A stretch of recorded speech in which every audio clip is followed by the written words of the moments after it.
Kali ini kelompok kami akan menjelaskan tentang perancangan jaringan supply chain dan perencanaan permintaan dan penawaran dalam supply chain dalam mata kuliah Supply Chain Management.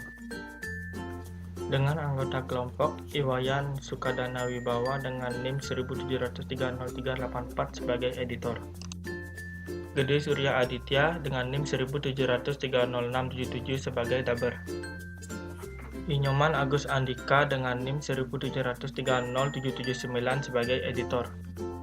Dan Permawahyu Haridasa dengan NIM 1730246 sebagai penyaji materi.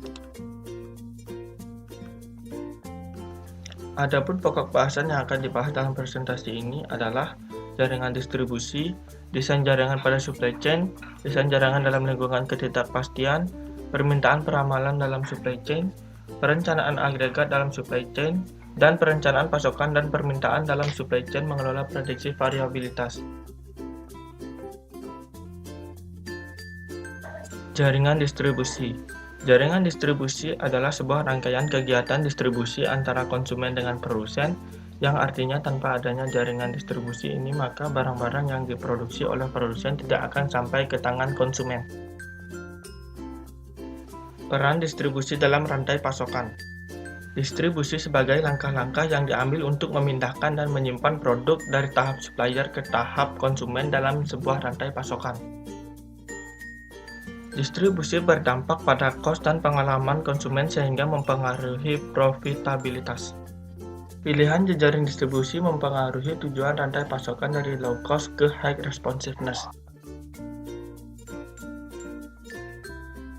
Cara membangun jaringan distribusi atau saluran distribusi dengan cepat dan efisien. Yang pertama, menciptakan kekuatan pada jaringan distribusi. Yang kedua, membangun kekuatan terhadap manajemen persediaan. Yang ketiga, melakukan review terhadap strategi distribusi. Yang keempat, fokus pada local market dahulu. Yang kelima, fokus pada area dan tipe saluran. Yang keenam, menganalisa aktivitas pemasaran distribusi. Yang ketujuh, menganalisa pengembangan lini produk. Desain jaringan pada supply chain merupakan satu kegiatan strategis yang harus dilakukan pada supply chain management dan mencakup keputusan tentang lokasi, jumlah dan kapasitas fasilitas produksi dan distribusi dalam suatu supply chain, baik yang dimiliki oleh satu atau sejumlah perusahaan yang berkolaborasi. Faktor-faktor yang mempengaruhi desain jejaring distribusi.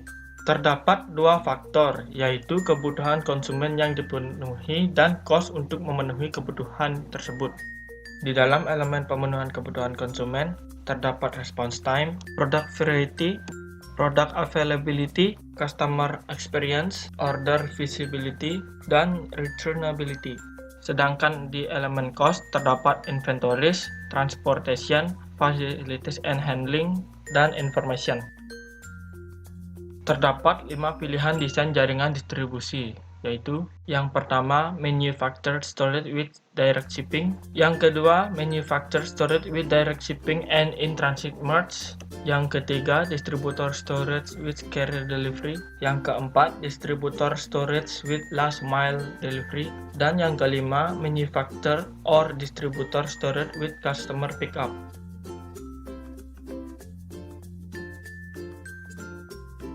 Dalam tiap perusahaan, rantai pasokan mencakup seluruh fungsi yang terlibat dalam pemenuhan permintaan konsumen, seperti pengembangan produk, pemasaran, operasi, distribusi keuangan, dan customer service.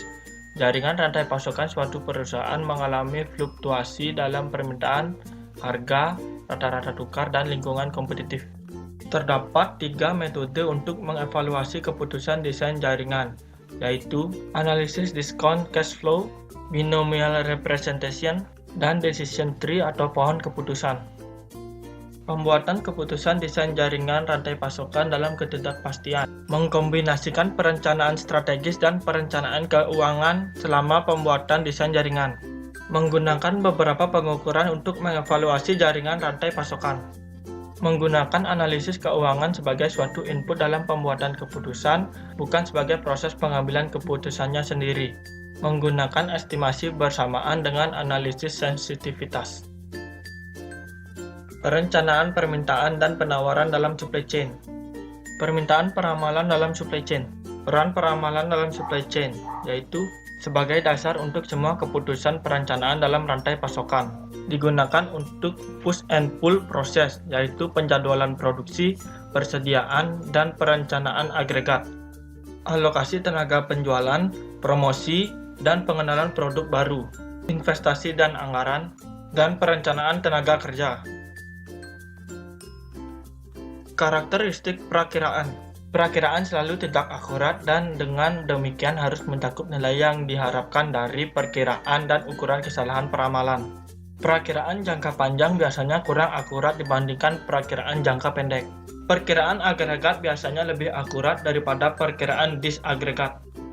Secara umum, lebih jauh ke rantai pasokan sebuah perusahaan, semakin besar distorsi informasi yang diterimanya. Komponen dan metode permintaan peramalan dalam supply chain. Yang pertama, kualitatif, merupakan metode subjektif dan bergantung pada penilaian manusia. Paling tepat ketika sedikit data historis yang tersedia atau ketika para ahli memiliki kecerdasan pasar yang dapat mempengaruhi ramalan. Metode tersebut juga mungkin diperlukan untuk meramalkan permintaan beberapa tahun ke depan dalam industri baru. Yang kedua, time series, merupakan metode peramalan menggunakan permintaan historis untuk membuat perkiraan. Didasarkan pada asumsi bahwa sejarah permintaan masa lalu merupakan indikator yang baik dari masa depan permintaan. Ini adalah metode paling sederhana untuk menerapkan dan dapat berfungsi sebagai titik awal yang baik untuk perkiraan permintaan. Yang ketiga, kausal, mengasumsikan bahwa perkiraan permintaan sangat berkolerasi dengan faktor-faktor tertentu di lingkungan seperti keadaan ekonomi, suku bunga, dan lain-lain. Sebagai contoh, harga produk sangat berkorelasi dengan permintaan perusahaan sehingga dapat menggunakan metode kausal untuk menentukan dampak dari promosi harga pada permintaan. Yang keempat, simulasi, meniru pilihan konsumen yang menimbulkan permintaan untuk sampai pada perkiraan. Menggunakan simulasi, perusahaan dapat menggabungkan time series dan metode kausal untuk menjawab pertanyaan-pertanyaan. Maskapai penerbangan mensimulasikan perilaku pembelian pelanggan untuk meramalkan permintaan untuk kursi tarif tinggi bila tidak ada kursi yang tersedia di tarif yang lebih rendah. Perencanaan agregat dalam supply chain merupakan proses di mana sebuah perusahaan menentukan level kapasitas, produksi, subkontrak, inventory, kehabisan stok, dan pricing selama rentang waktu tertentu. Perencanaan agregat dibuat di tingkat agregat, bukan pada stock keeping unit atau SKU. Terdapat dua cara pemenuhan permintaan, yaitu yang pertama, perusahaan membangun pabrik dengan kapasitas besar sehingga mencukupi pada saat permintaan mencapai puncak.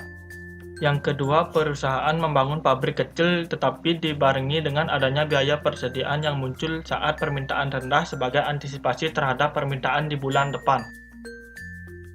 Langkah-langkah membuat rencana agregat berdasarkan ramalan permintaan untuk setiap periode. Yang pertama, tentukan planning horizon, biasanya 3-18 bulan. Yang kedua, tentukan durasi setiap periode, minggu, bulan, dan lain-lain. Yang ketiga, tentukan informasi kunci yang diperlukan untuk membuat rencana agregat. Mengelola prediksi variabilitas. Umumnya, dalam melakukan peramalan permintaan digunakan teknik standar forecast smoothing untuk mengestimasi rata-rata permintaan dan variabilitas permintaan. Hal penting yang perlu dicatat di sini adalah bahwa setiap teknik peramalan umumnya menggunakan banyak data yang diobservasi untuk mendapatkan hasil ramalan dengan distribusi data normal dengan cara mengestimasi rata-rata dan deviasi standar permintaan konsumen yang secara periodik dilakukan modifikasi. Karena safety stock yang merupakan tingkat base stock sangat bergantung pada estimasi peramalan ini, akan mendorong untuk melakukan penyesuaian atau perubahan permintaan persediaan, dus akan menyebabkan terjadinya variabilitas. Sekian yang dapat kami sampaikan, sampai jumpa di video selanjutnya.